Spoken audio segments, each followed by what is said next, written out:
we have finished with you, you'll no longer be yourself.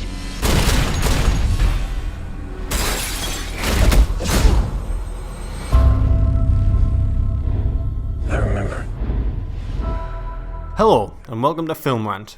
For me, this movie is my most anticipated movie of the year, if not the decade. Just let what I said there sink in for a second before you continue watching this review. This is how big this movie is to me. Jason Bourne is the fourth installment in the Matt Damon Bourne series. I'm just going to totally discredit the Bourne legacy because, well, it doesn't really have anything to do with anything. I'm sure many of you are fans of the original trilogy and are eagerly anticipating this movie, like me. So is the hype all worth it? Well, I'm going to straight up tell you what I think. I apologise if this review isn't as comical as my other reviews, but I just have to talk about this movie honestly and from the heart. I'm passionate about this film series and I really want to express myself properly. Be warned, this review will contain spoilers for all Matt Damon Bourne movies, including Jason Bourne. I need to preface this review by giving you a quick rundown of what I thought of the previous three, just for a minute or so. Basically, my thoughts on the original three Bourne movies is that they are the best action trilogy of all time. You may disagree, and that's perfectly understandable. I get that it's maybe not for everybody, and some people might think they're good, but not the best. That's your opinion, and I'd say fair enough. But to me, these movies are the definitive collection. They offer very compelling stories, a social realist look and tone, and some truly brutal and hard-hitting fight scenes. There's nothing about these movies that seems a little too over the top. Yeah, Jason Bourne does survive some pretty insane car crashes, but all in all, these movies are fairly realistic, or they at least give the impression they are. I always compare any action movie I see to this trilogy, even if the movie I'm watching is a completely different style, I just can't help it. To me, the Bourne trilogy is the movie series to beat, and thus far, no action film I've seen since Supremacy came out has even came close to taking that mantra of best action movie for me. So now that you have a little insight into how highly I regard the previous three, let's talk about Jason Bourne. I am perfectly willing to admit before I get into this though that maybe I got a bit overhyped. You can probably understand that I hyped this movie in my head so much that nothing that could have been made could have ever matched the hype. A little like what will happen if Valve ever make Half-Life 3. So you may feel I'm being a bit harsh when I talk about this movie, and I'm totally willing to be transparent and admit maybe I am a little bit blinded by too much hype. Anyway, here we go. I'm going to talk about the only two characters I think are worth talking about in the movie. We all know Jason Bourne, he's pretty much exactly the same. Julia Stiles as Nikki Parsons is also very much the same. So we'll talk about the newbies, Alicia Vikander and Tommy Lee Jones, who play Heather Lee and Robert Dewey respectively. Heather is sort of like Pam Landy and Nikki Parsons put together. She's the female in charge of the operation to hunt down Bourne and Nikki, as she has hacked into CIA files and gave them to Bourne. I enjoyed Vikander, but she wasn't anywhere near as compelling as Pam Landy. Nikki Parsons is in all three of the original trilogy, but she has a relatively small part to play in all three, and sort of remains a main character without being on screen much. Vikander is given as much screen time as Landy, but she's nowhere near as tough or interesting as Landy is. It was also woefully predictable that Heather would end up helping Bourne. I could see that coming from within the first 10 minutes. And you know why I could see that coming? Because both Nikki and Pam did that. This movie repeats many elements of the previous three movies, and I'll get into more of them later, and it's not necessarily a good thing. Heather was an okay character, but she was incredibly predictable and not as interesting as Landy. Tommy Lee Jones' character Robert Dewey was basically the Conklin / Ward Abbott / Noah Vosen of Jason Bourne. He's the top bollocks, the guy in charge of everything and the guy Bourne will ultimately have to hunt down for answers. The guy who's dealing in some fairly illegal shit and will be exposed if Bourne gets his way. Exactly the same as the previous three movies, which is okay. If the formula ain't broke, don't fix it, right? The only problem is, the other three guys I didn't know when I first watched the original trilogy. Chris Cooper plays Conklin, Brian Cox, no, not the scientist, plays Ward Abbott, and David Strathairn plays Noah Vosen. To me, all three of these guys were exactly what their characters were meant to be. Faceless, generic government bigwigs, completely ruthless and robotic. That's how the bad guys are built in Bourne movies. The problem I have with Tommy Lee Jones is that I think he's just too big for the role. His performance was perfectly fine, everything he said was believable, and the way he played things out was perfectly watchable. The issue I had is that whenever I saw him, I'd automatically think, that's Tommy Lee Jones. I know a lot about Tommy Lee Jones because, well, he's pretty famous. This might seem a bit of a weird criticism because everyone is an actor and they're all known in some form or another to somebody. but I just think Tommy was too big for the role and it detracted from his robotic, emotionless character. If they got a guy barely anybody had heard of with grey hair in his mid-50s, I'd be more on board with him. I can't quite put my finger on why I didn't really like Tommy Lee Jones here, but I'm sure it's simply because I recognise him and know who he is. So now we'll get into the meat of the movie, the ultimate question. Is this movie a good successor to the previous three? Well, yes. Is it a great successor? No, not by a long shot. Does the movie need to exist? No, not at all. The one thing that this movie needed to justify its existence was a story that needed to be told. A plot that really showed that Jason Bourne's story was not over and there were still things that he had to take care of before he's free. Unfortunately though, the script and the whole movie in general was as disappointing as this morning's turd. Jason Bourne, more like Jason Bourne, right? I was excited to hear that Greengrass himself had written the script and that Matt Damon enjoyed it. That's nothing but good signs, but in reality, I think Greengrass really scraped the barrel to try and put together a script so he had an excuse to make another Bourne movie. The plot finds a way to make Treadstone relevant again, even though Bourne shut it down as well as everyone involved, as well as doing the same with Blackbriar. It does this by telling us that it was Jason's dad who invented Treadstone and was killed because he threatened to expose the program when they chose Jason, or David Webb, to be put through the program. I'm going to be plain and simple here, so please excuse the crudity. I do not give a fuck who invented Treadstone. It is completely irrelevant to Jason Bourne's story. And I think Greengrass knew that. So what he did to make it somewhat relevant to Bourne is make it be invented by his dad, which in itself is a ridiculously contrived plot element. In the original trilogy there was no stupid coincidences or unbelievable plot points, so for this to be the crux of the story here is incredibly disappointing. To add to the shite, Greengrass also introduces a stupid social media privacy storyline. I mean, that's quite a hot topic these days. Mission Impossible has tackled it, Spectre tackled it, and now Jason Bourne. In Mission Impossible it's fine, in James Bond it's also fine, because in those movies both the main agencies and characters exist to protect the general public of the world. Jason Bourne isn't about that. The whole reason it's called the Bourne trilogy is because it's about Jason Bourne, and Jason Bourne only. I feel like those were the kind of stories that Robert Ludlum wanted to tell. If Ludlum read this script, I think he'd weep. Why introduce a plotline that makes the whole movie about protecting the people's freedom from being taken by the CIA via a scapegoat guy who invented a social media platform? It's just out of place.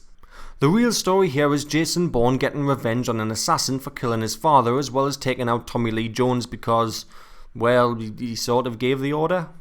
That plot's weak, but at least it's a Bourne plot.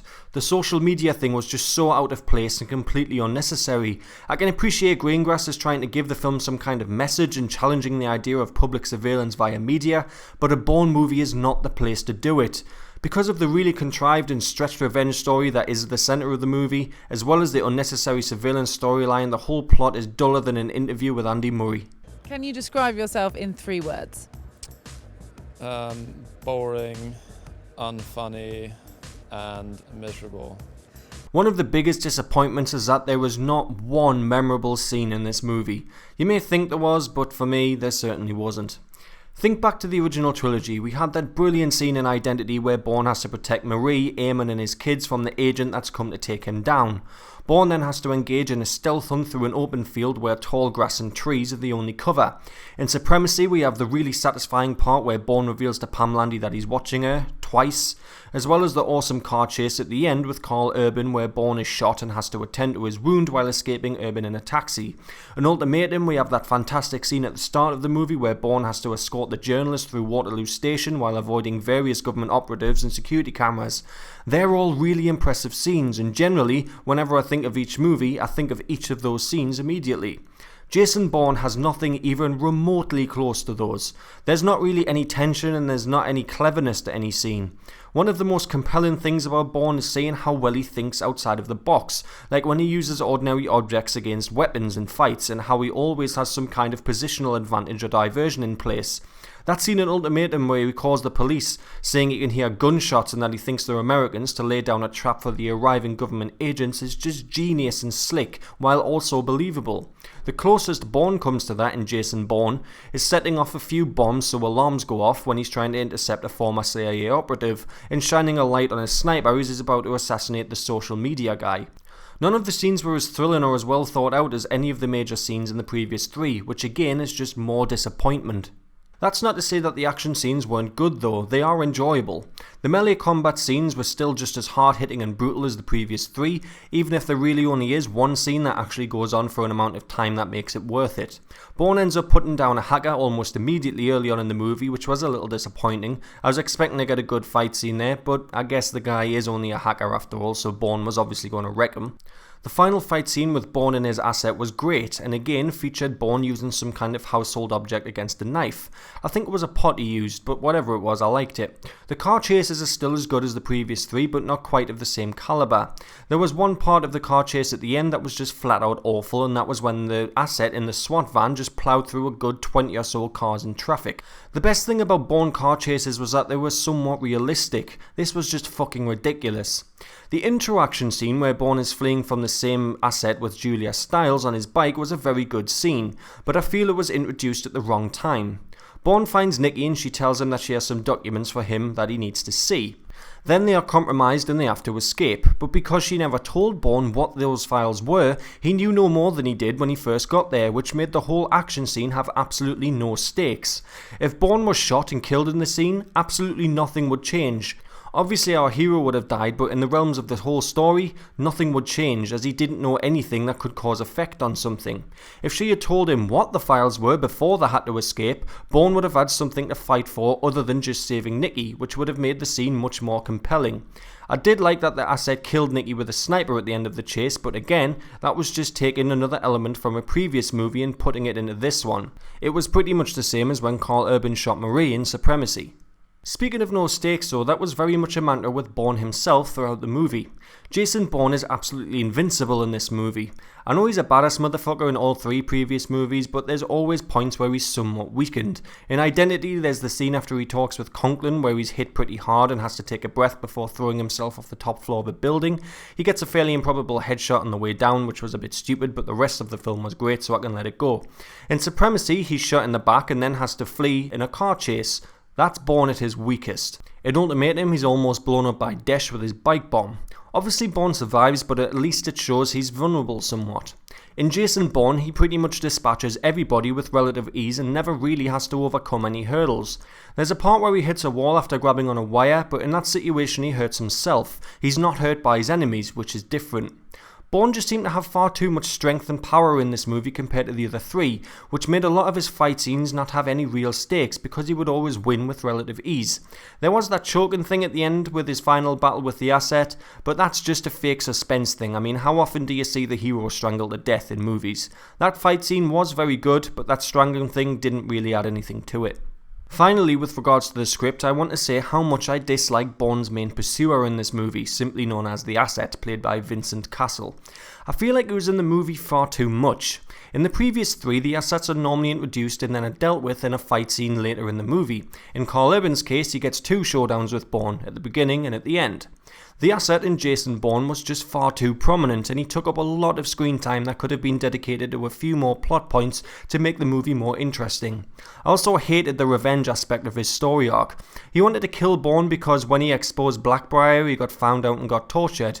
Okay, that's fine I guess, but his revenge arc is completely ruined when you find out that he killed Bourne's dad, which makes his revenge reason totally moot. It just makes him a complete fucking dick. I'm pretty sure he also mercilessly kills a few members of the public. None of the previous assets did that. It seems like Greengrass wanted to make him a loose cannon just to introduce something new to the franchise, which I can appreciate, but for me, it just didn't work. In terms of the technical aspects, this movie is incredibly slow paced. Identity is also slow paced, but that has such a gripping plot that it doesn't feel boring. Supremacy is medium paced, it doesn't spend too much time in talky scenes, and the action scenes are fairly fast paced. Ultimatum is like a Grand Prix. Right from that beginning scene at Waterloo Station, it just never lets up. It throws scene after scene at you, and it's just a bombardment of sheer quality and action until the end, where it has to slow down to give resolution to the end of the story. Jason Bourne is just so slow, and the plot isn't interesting enough to keep you engaged. In fact, my friend who was sat next to me I caught dozing off multiple times. The action scenes are relatively exciting, but ultimately the whole movie feels like one big slog to get from point A to point B, which makes it feel like it could be done in about half an hour, but instead the movie stretches it out into a good 2 hours. This is a personal thing, but the previous 3 Bourne movies all had a certain look, almost an iconic look. Action movies since have tried to copy the green look that the Jason Bourne movies have. This is achieved by adding green into the shadows during colour grading. I don't really know if it adds anything necessarily to the movie itself, but it was certainly a staple of what a Bourne movie looks like. Unfortunately, for whatever reason, Greengrass has opted to go with a straight up normal colour grade in Jason Bourne. The green is gone. And while to some people that might be a good thing, to me it made the movie not look like a Jason Bourne movie, which was a real shame. I quite like the look, and I wish Greengrass had ran with it in this one. So ultimately Jason Bourne is just a monumental disappointment. It's not a bad movie, it doesn't do anything wrong, it just doesn't do anything as good as its predecessors, and certainly doesn't do anything better. Imagine your grandma makes the best cookies in the world. Nothing has ever come close to them. Just before she dies, she gives you a list of ingredients to make the cookies, but the steps to bake them properly get smudged. So you have to make the cookies yourself. You try and you try and you try with the same ingredients she used, but you can never get the cookies the same way she always made them. That's what this movie is. It has all the elements of the previous 3. Great action scenes, government secrecy and double-crossing, documentary-style camera work, which is something I'm very glad Greengrass kept, an interrogation scene, a background plot like Treadstone, the Nesky murders and Blackbriar, and that kick-ass Moby song at the end. It has all of these, but they're just done to a much poorer standard with writing that is nowhere near as engaging. Greengrass certainly got the formula right, but ultimately he's baked a bad batch of cookies by not putting enough detail into the baking process. What I wanted this movie to be was the same as the last 3, but with a little more added to spice up the genre. I thought after the 9-year gap since Ultimatum, Greengrass would have looked at what action films have been doing and improved the formula. Instead, what we got was all of the duller points of the previous movies rolled into one. I'm not angry at this movie because it's bad, it's not bad at all. I'm angry because I am tremendously disappointed. Go and see it if you like, but don't expect to be overjoyed. Jason Bourne gets 3 frames out of 5. Thanks for watching, and we'll see you next time on Film Rant.